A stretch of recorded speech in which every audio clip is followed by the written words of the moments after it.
नमस्कार दोस्तों, स्वागत है आपका आपके channel one nation one exam पर। तो दोस्तों आज हम लोग आज ही के हुए paper UP DElEd third semester का मैथ का पेपर हल करेंगे जो 3 नवंबर 2020 को हुआ है। ठीक है दोस्तों, तो देखते हैं आज क्या कुछ प्रश्न आपसे पूछे गए थे। साथ ही साथ आप अपने आंसर मिलाते चलिएगा और कमेंट कीजिएगा कि आपके कितने नंबर बन रहे हैं। ठीक है दोस्तों, और चैनल पे पहली बार आए हैं तो चैनल को सब्सक्राइब करने के साथ बेल आइकन पे क्लिक कर दें। दोस्तों जो पहला आपसे प्रश्न पूछा गया था वह यह पूछा गया था कि 125/64 के घन रूप का आधार है, यानी जो यह घन रूप लिखा हुआ है, यह जो रूप लिखा हुआ है वह किस रूप का आधार हो सकता है। तो दोस्तों आप जो ऑप्शन में हैं सभी का घन कर सकते हैं और जिसको आधार मानते हुए यह आ जाता है वह इस क्वेश्चन का उत्तर हो जाएगा। तो दोस्तों अगर आप ऑप्शन 2 में जो दिया है इसका घन करते हैं तो आपको मिलेगा 125/64, यानी जो प्रश्न में है उसका जो आधार है वह 5/4 यानी ऑप्शन 2 है। अगला प्रश्न देखते हैं। वृत्त पर स्थित किसी एक बिंदु से खींची जाने वाली स्पर्श रेखाओं की संख्या होती है। तो दोस्तों वह संख्या जो होती है वह 1 होती है, जो ऑप्शन डी यानी 4 में दिया हुआ है। अगला प्रश्न है एटीएम का पूरा नाम क्या होता है। तो दोस्तों एटीएम को हम लोग कहते हैं ऑटोमेटेड टेलर मशीन, यानी ऑप्शन 4 बिल्कुल सही होगा। अगला प्रश्न है एक घनाकार बक्से की एक भुजा जो है वह 1 मीटर और 30 सेंटीमीटर है, यानी 1 मीटर को अगर सेंटीमीटर में बदले तो 100 सेंटीमीटर हो जाएगा। साथ ही साथ हमारा 30 सेंटीमीटर और है, यानी 130 सेंटीमीटर की भुजा दी हुई है। और आपसे संपूर्ण पृष्ठ पूछ रहा है, यानी 6a² पूछ रहा है। और दोस्तों यह घन है तो यह आपका a दिया हुआ है, यहाँ से आप इस फॉर्मूले पे रखकर इसको ज्ञात कर सकते हैं। तो आप पहले a का वर्ग करेंगे तो 13 का वर्ग होता है 169 और एक शून्य है तो 2 शून्य हो जाएंगे क्योंकि हम वर्ग कर रहे हैं। इसके बाद हम इसमें 6 से गुणा कर देंगे तो जो आएगा वही आपका उत्तर हो जाएगा, यानी जो ऑप्शन 1 है वही इसको गुणा करने पे आएगा।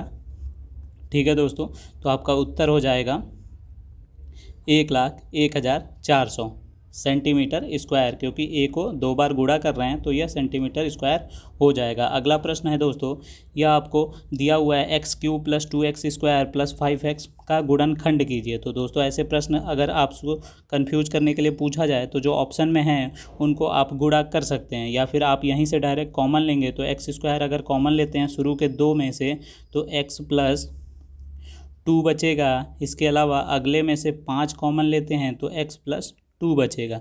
ठीक है दोस्तों, इसके साथ भी x + 2 है, इसके साथ भी x + 2 है, तो x + 2 को ही हम लोग कॉमन ले लेंगे तो दूसरे ब्रैकेट में x² + 5 बचेगा।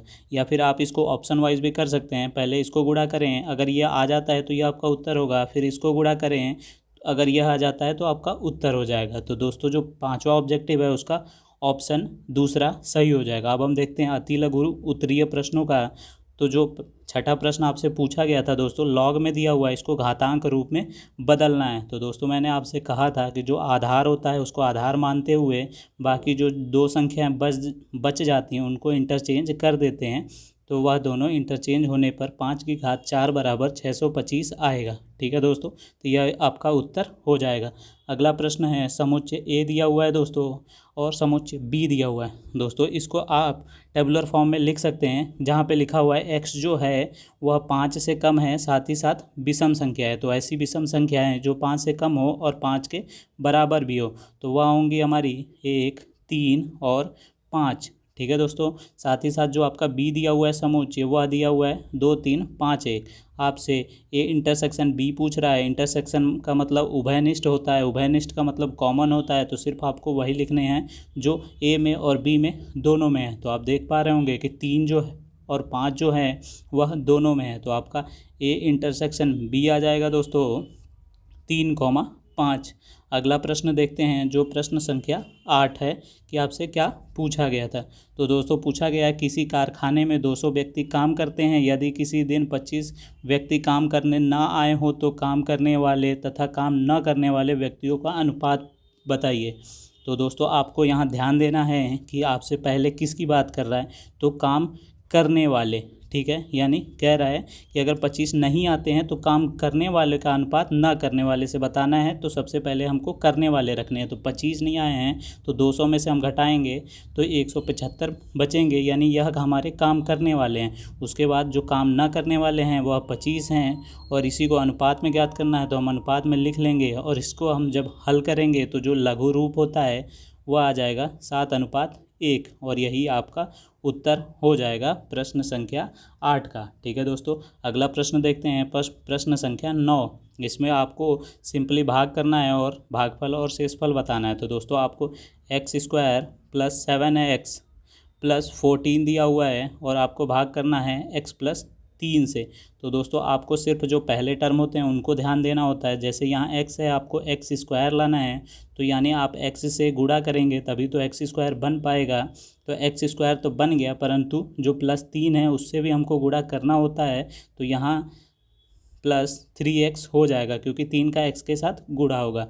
फिर हम जैसा कि भाग में घटाते हैं, घटा देंगे तो यह दोनों कट जाएगा और यहाँ 7 में से 3 गया तो 4x बचेगा +14 बचेगा। अब हमारा जो पहला टर्म है 4x और इधर पहला टर्म है x, तो x में हम किससे गुणा करें तो 4x हो जाएगा। तो वह होगा +4, तो हमारा आ जाएगा 4x और 3 का जब गुणा होगा 4 से तो 3 चौके 12। अब हम जैसा कि भाग में घटाते हैं, घटा देंगे तो यह कट जाएगा और 12 घटेगा 14 में से तो बचेगा 2। तो जो आखिरी में बचता है वह शेषफल होता है, यानी शेषफल आपका होगा 2 और भागफल होगा x + 4। अगला प्रश्न देखते हैं, 5,000 का 10% वार्षिक ब्याज की दर से 3 वर्ष का चक्रवृद्धि मिश्र धन ज्ञात करिए। तो दोस्तों आपको चक्रवृद्धि मिश्र धन में जो मिश्र धन का फॉर्मूला होता है वह a = p ब्रैकेट में 1 + r/100 होता है। तो दोस्तों यहाँ पे 500 जो है उसी पे आपको ब्याज मिल रहा है, तो यानी यह आपका p दिया हुआ है तो p की जगह हम 5,000 लिखेंगे। साथ ही साथ 1 को ऐसे ही लिखेंगे, r की जगह 10% लिखेंगे और 100 को वैसे ही लिखेंगे। और जो हमारा समय दिया है यहाँ n है तो n दिया है दोस्तों 3।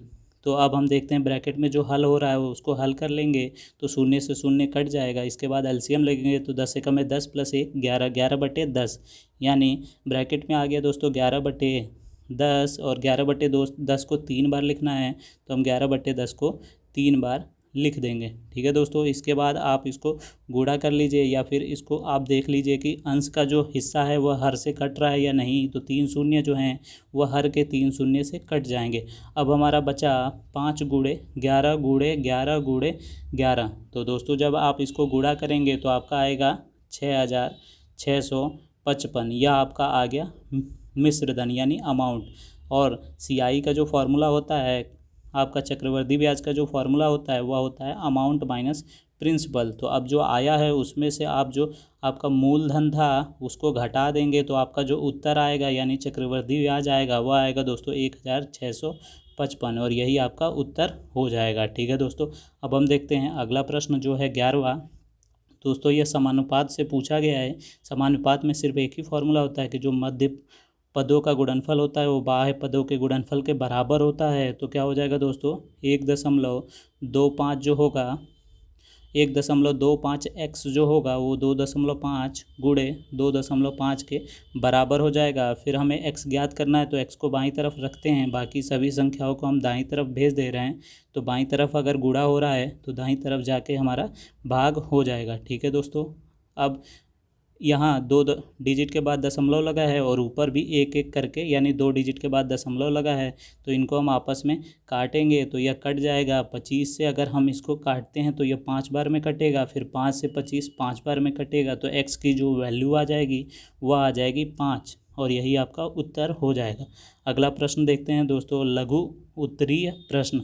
दोस्तों जो 12वां प्रश्न है इसमें आपको एंगल जो पूछ रहा है वह BAC पूछ रहा है, यानी आपको यह एंगल पूछ रहा है और आपको दिया क्या है, सिर्फ एंगल D दिया है। तो आप किस प्रकार ज्ञात करेंगे। तो दोस्तों पहले मैं आपको बता दूं कि अगर कोई सर्कल है और इसके अंदर कोई क्वाड्रिलेटरल बना है, साथ ही साथ इसके चारों जो पॉइंट है वो टच कर रहे हैं सर्कल पे, तो साइक्लिक क्वाड्रिलेटरल होता है और इसके जो अपोजिट एंगल होते हैं उनका सम 180 डिग्री होता है। तो यह 140 है तो हमारा एंगल भी 40 हो जाएगा, जिससे यह 140 + 40 180 हो गया। ठीक है दोस्तों, तो आपको एंगल बी पता चल गया। अब क्या होता है दोस्तों, एक और आपको थ्योरम मैं बता दूं कि अगर कोई सर्कल है और डायामीटर यानी यह डायमीटर है और अर्ध सर्कल में एंगल बन रहा है तो वह 90 डिग्री का बनता है, यानी एंगल सी जो है वह 90 डिग्री का बन जाएगा। और एक और थ्योरम मैं आपको बता दूं कि अगर कोई ट्रायंगल है, इसमें जो 3 कोण होते हैं इनका सम जो होता है वह 180 डिग्री होता है। तो आप देख रहे होंगे यह जो ए बी और सी है इसमें आपके दो एंगल 90 और 40 आ गए, तो तीसरा एंगल आप क्या रखेंगे कि 180 हो जाएगा। तो 90 + 40 को जोड़ देंगे और उसके बाद हम 180 में से घटा देंगे इसको दोस्तों। तो जो घटाने के बाद आएगा वह आ जाएगा आपका 50, और यह जो 50 एंगल आएगा यही आपका उत्तर हो जाएगा। अगला प्रश्न देखते हैं 13वां। दोस्तों इसमें आपको यह टेबल दिया हुआ है, इसमें आपको समांतर माध्य ज्ञात करना है। तो दोस्तों जब भी इस प्रकार से टेबल के रूप में दिया होता है तो जो समांतर माध्य का फॉर्मूला होता है वो सिग्मा fx बटे में सिग्मा एफ होता है। दोस्तों अगर आपको ये फार्मूला याद है तो आप यहाँ से समझ सकते हैं कि यह जो भार एक्स दिया हुआ है और बारंबारता यानी एफ दिया हुआ है, इनको हमें गुणा करना पड़ेगा। तो सबसे पहले हम इनको गुणा करेंगे तो 40 × 4 जो हो जाएगा वह हो जाएगा 160। दोस्तों आप इसको इस प्रकार वर्टिकल रूप में बना लीजिएगा। 42 × 12 करेंगे तो यह आ जाएगा दोस्तों 504। ठीक है, इसके अलावा जो तीसरा दिया हुआ है वह 43 × 18 दिया है, जिसको गुणा करने पे 774 आ जाएगा। इसके बाद 44 × 10 होगा 440, फिर 45 × 6 हो जाएगा दोस्तों 270, और इसके आगे सिग्मा लगा है, यानी हम जो यह गुणा करने पे ला रहे हैं इनको हमें जोड़ना पड़ेगा। तो यह जो गुणा करने पे आया है इसको हम जोड़ लेंगे, तो जोड़ने पे आएगा दोस्तों 2148। इसके अलावा जो बटे में लिखा है वह सिग्मा एफ लिखा है, और एफ़ जो है वह यह है और सिग्मा लगा है, यानी हम एफ़ को भी जोड़ लेंगे। तो एफ़ को जब हम जोड़ेंगे तो 50 आ जाएगा, और जब यह जो अंश और हर आ गया इसी को जब हम भाग देंगे तो वही हमारा माध्य आ जाएगा, जिसको हल करने पे 42.96 आएगा, और यही आपका उत्तर हो जाएगा। अगला प्रश्न देखते हैं। वृत्त की एक जीवा की लंबाई उसकी त्रिज्या के बराबर है। दोस्तों यह एक वृत्त है जिसकी जीवा आपको दी हुई है और वह आपके रेडियस के बराबर है, यानी यह दोनों आपस में बराबर हैं। और साथ ही साथ मैं बता दूं, यहाँ जहाँ जीवा एंड हो रहा है वहाँ पे अगर आप रेडियस बनाते हैं तो रेडियस तो बराबर ही होंगे, और रेडियस के बराबर आपका जीवा दिया हुआ ही है, यानी यह तीनों आपस में बराबर हो जाएंगे। और आपको पता होगा कि अगर यह इक्विलेटरल ट्रायंगल है तो जो इसके एंगल होंगे वह 60 डिग्री होंगे। तो जीवा द्वारा लघुवृत्त खंड पर आंतरिक कोण ज्ञात कीजिए। तो दोस्तों आपको पता चल गया कि इसके जो एंगल होंगे तीनों वह 60-60 होंगे, और आपसे लघुवृत्त खंड पर आंतरिक कोण पूछ रहा है, यानी आपको यह एंगल पूछ रहा है। तो आपको यह एंगल कितना पता चला, 60 पता चला आंतरिक एंगल, यानी इसका जो उत्तर हो जाएगा वह 60 डिग्री हो जाएगा। अगला प्रश्न देखते हैं, प्रश्न संख्या 15 में 2 पार्ट हैं, दोनों बॉड मास पे आधारित हैं। तो हम पहले 1 को देखते हैं। तो दोस्तों इसमें क्या करना है, कभी भी किसी संख्या की घात लगी है माइनस में, तो अगर हम उसको बटे में लाते हैं तो वह प्लस हो जाएगा।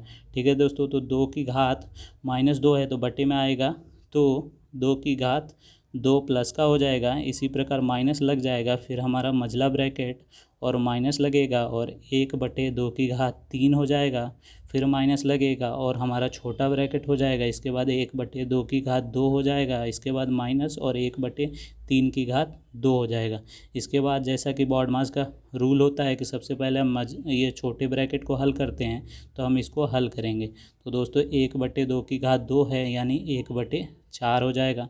इसके अलावा यह 1/9 हो जाएगा। फिर हम इसको हल करेंगे तो एलसीएम लेना पड़ेगा, तो 9 और 4 का एलसीएम 36 आ जाएगा। यह 4 से 36 कैसे बना, यानी आपने 9 से गुणा किया तो अंश में भी 9 से गुणा करेंगे। 9 था 36 कैसे बना, यानी 9 चौके 36, तो अंश में भी 4 से गुणा करेंगे। फिर यह 9 में से जब 4 आप घटाएंगे तो आपका बचेगा 5/36, यानी यह पूरा आपका हल हो गया और इसकी जगह आया 5/36। तो यहाँ हो जाएगा दोस्तों 5/36। अब हम इस मझले ब्रैकेट को हल करेंगे तो 1/2 है यानी 1/8 है। अब हम जो बटे में 8 और 36 है इनका एलसीएम लेंगे तो एलसीएम आएगा दोस्तों 72। और 8 था, 72 कैसे हुआ, 9 से गुणा हुआ तो ऊपर 9 हो जाएगा। इसी प्रकार 36 था, 72 कैसे हुआ, यानी ऊपर 2 से गुणा हुआ तो 5 दूनी 10, यानी ऊपर आ जाएगा दोस्तों आपका, ऊपर आ जाएगा 5 दूनी 10। तो यहाँ हो गया दोस्तों, यहाँ आया 9 और यहाँ आया -5, यहाँ -10। ठीक है दोस्तों, यानी आपका जो प्रश्न अब बचा और यह जो बाहर है वह 1/8 है और माइनस में बचा, और यहाँ जो आपका अंदर बचा है दोस्तों वह बचा है, तो दोस्तों जो आपका अब प्रश्न बचा है वह बचा है 1/4 और प्लस का दोस्तों यहाँ माइनस का, और माइनस में 9/72 माइनस में 10। ठीक है दोस्तों, इसके बाद आप जब इसको हल करेंगे तो यह क्या हो जाएगा दोस्तों, 9 में से 10 जाएगा तो क्या बचेगा दोस्तों, यहाँ भी माइनस है यानी दोनों यह आपस में जुड़ जाएंगे और यह माइनस का 19 हो जाएगा और बटे में 72 हो जाएगा। फिर बाहर भी माइनस है तो माइनस गुणे माइनस क्या हो जाएगा, प्लस हो जाएगा, यानी 1/4 प्लस 19/72 हो जाएगा। और फिर इसको हम पुनः एलसीएम लेंगे तो इसका एलसीएम 72 ही आएगा। इसके बाद हम हल कर देंगे तो 4 था वह 72 कैसे हुआ, यानी 18 से गुणा हुआ तो 18 + 19/72, यानी आपका जो उत्तर आ जाएगा वह 37/72 आ जाएगा। अब हम अगला प्रश्न देखते हैं जो है प्रश्न संख्या 15 का ही पार्ट 2। ठीक है दोस्तों, इसमें 2⁵5 दिया हुआ है, गुणे 16⁻2 दिया हुआ है, भागे 2⁵3 दिया हुआ है। तो दोस्तों सबकी आधार जो है वह 2 है, परंतु यहाँ 16 है तो हम इसको 2 की घात में ब्रेक कर लेंगे तो 16 को हम 2⁴ लिख सकते हैं, और इसके ऊपर जो लगा है वह -2 लगा है। तो यह अगर ब्रैकेट के बाहर लगा रहता है तो यह गुणा हो जाता है, यानी 2⁵4 दूनी 8 माइनस का हो जाएगा, और इसके साथ 2⁵5 लगा है गुणे में और भागे में है 2⁵−3। दोस्तों गुणा जब होता है और आधार सेम हो तो पावरें जुड़ जाती हैं, तो 5 प्लस हो जाएगा -8 का, तो प्लस माइनस माइनस होगा यानी -8 आ जाएगा। और जब भाग हो और आधार सेम हो तो घातें माइनस हो जाती हैं, और यहाँ माइनस पहले से होगा तो माइनस माइनस प्लस हो जाएगा, यानी इसकी 2 की घात हो जाएगी दोस्तों 5 + 3 8, 8 - 8 यानी 0, यानी 2 की घात 0 होगा तो उत्तर 1 आ जाएगा।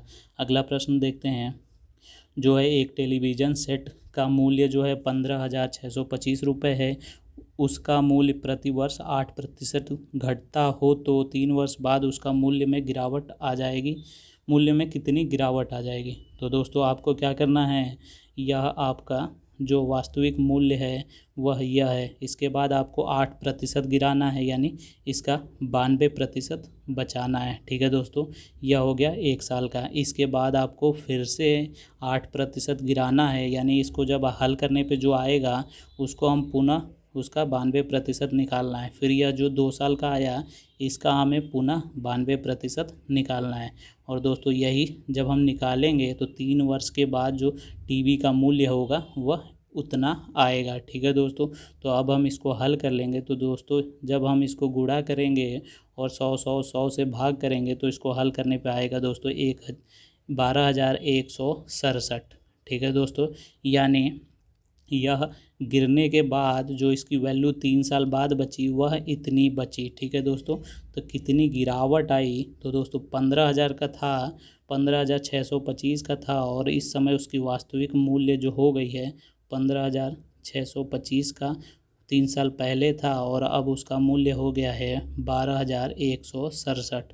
तो दोस्तों यहाँ 5 में से 7 घटेगा तो बचेगा हमारा 2, यहाँ से हमने एक कैरी लिया था यानी यहाँ 1 बचा, तो 11 में से 6 जाएगा तो बचेगा 5, और 6 में से 6 नहीं, यहाँ बचेगा हमारा 5, 5 में से 1 गया तो 4, और इसी प्रकार 3 में से 5 में से 3 गया तो 2, यानी यह आपका उत्तर हो जाएगा 3,452।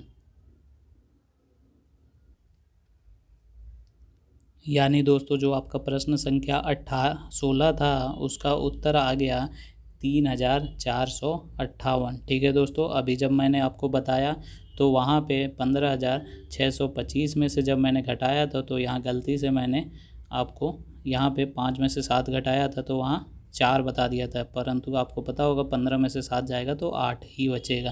तो आपका उत्तर हो जाएगा 3,458 रुपये की गिरावट आई है। अगला प्रश्न है, लोहे के घनाभ के आकार के टुकड़े की लंबाई दी हुई है दोस्तों इतनी इतनी इतनी, और साथ ही इसमें 15 सेंटीमीटर लंबे, 3 सेंटीमीटर चौड़े और 1 सेंटीमीटर ऊंचे गुटके बनाए जा सकते हैं। तो दोस्तों आपसे यह एक बड़ा सा लोहे का घनाभ दिया हुआ है और इसमें आपसे छोटे से लोहे के घनाभ की जो संख्या पूछ रहा है कि कितनी बन पाएगी। तो दोस्तों जो बड़ा है उसका आयतन निकालेंगे, फिर जो छोटा है उसका आयतन निकाल के उससे भाग कर देंगे। तो जो बड़ा है उसका आयतन क्या होगा, यानी लेंथ गुणे ब्रेथ गुणे हाइट। ठीक है दोस्तों, और जो छोटा होगा उसके आयतन से भाग कर देंगे, या तो आप आयतन निकाल कर भाग करें या फिर डायरेक्ट भी भाग कर सकते हैं। तो 15 से 15 कटेगा, फिर 3 से 75 कटेगा 25 बार में, और 25 से 5 गुणा होगा तो आएगा आपका 125, और यही संख्या होगी। ठीक है दोस्तों, अगला प्रश्न है प्रश्न संख्या 18, जो आपका आखिरी प्रश्न है। इसमें 15x⁴ प्लस 3x² माइनस 18 का गुणनखंड करना है। तो दोस्तों इस प्रकार के प्रश्न जो होते हैं वह आपको सिर्फ कंफ्यूज करने के लिए होते हैं। x⁴ जो 4 है और x⁴ जो स्क्वायर है यह आपको कंफ्यूज करने के लिए है। तो इसको आप x⁴ 2 में बदल लेंगे, क्योंकि आपके सिलेबस में क्वाड्रेटिक इक्वेशन है।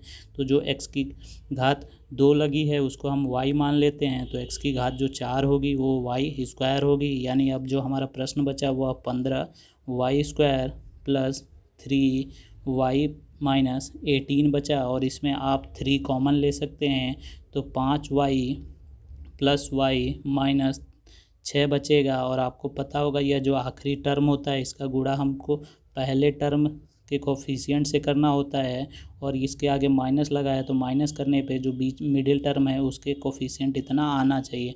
तो 6×5 = 30 होगा, और 30 के जो फैक्टर होंगे वह 6 और 5 होंगे, और माइनस करेंगे तो 1 ही बचेगा। ठीक है दोस्तों, तो अब हम इसको क्या लिख सकते हैं, 5y² plus 6y minus 5y minus 6। ठीक है दोस्तों, इसके बाद आप कॉमन ले लीजिएगा तो 3, और यहाँ से जो है y कॉमन हो जाएगा तो 5y प्लस 6 बचेगा। इसके अलावा यहाँ कुछ भी नहीं है तो -1 कॉमन ले लेंगे तो 5y प्लस का 6 बचेगा। यानी अब जो आपका आंसर आ गया वह 3 5y प्लस 6 आया, और दूसरे ब्रैकेट में y माइनस 1 आया। ठीक है दोस्तों, यही आपका उत्तर होगा, परंतु जो प्रश्न पूछा गया था वह x के टर्म में था, तो अब हम इसको x में बदल लेंगे। तो जहाँ y है वहाँ पे हम x² कर लेंगे, क्योंकि y की वैल्यू x² थी। ठीक है दोस्तों, इसके अलावा दूसरे ब्रैकेट में जब हम y की जगह x² करेंगे तो यह पुनः फॉर्मूला बन जाएगा a² माइनस b² का। तो इसकी जगह हम x-1 और x+1 लिख देंगे। यानी जो आपका अंत में उत्तर आएगा वह आएगा दोस्तों 3 5x² प्लस 6 x-1 और x+1। ठीक है दोस्तों, यही आपका प्रश्न संख्या 18 का उत्तर होगा। तो दोस्तों उम्मीद करता हूँ आपके सारे प्रश्न समझ में आ गए होंगे, और आप नीचे कमेंट कर सकते हैं कि आपके कितने नंबर बन रहे हैं। ठीक है दोस्तों, इसके अलावा अगर आपको कोई भी सब्जेक्ट देखना है तो आप जाकर डिस्क्रिप्शन में प्लेलिस्ट चेक कर सकते हैं। ठीक है दोस्तों, तो उम्मीद करता हूँ आपको वीडियो पसंद आई होगी। अपने सहपाठियों के साथ शेयर करें, और पूरी वीडियो देखने के लिए बहुत बहुत धन्यवाद।